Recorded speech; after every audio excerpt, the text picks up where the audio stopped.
Tell me about this outfit. We're wearing the Emerald City room with some Emerald City sparkles.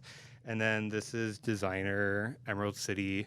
Friends closet, thrifting, Nordstrom Rack. I painted my shoes for the show. It's supposed to be like a poppy.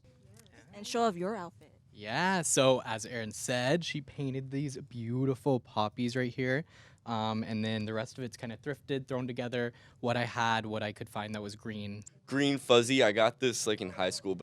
I'm gotta be fancy. It's red carpet time. I really wanted to give Witch, so I have this spooky black coat, the emerald dress, and some pointy toes. So I wanted to be a little bit of a tree, but also like the Aussian vibes of like green hair, a green feather. First, my jacket is Coach. I got it from my mom this morning.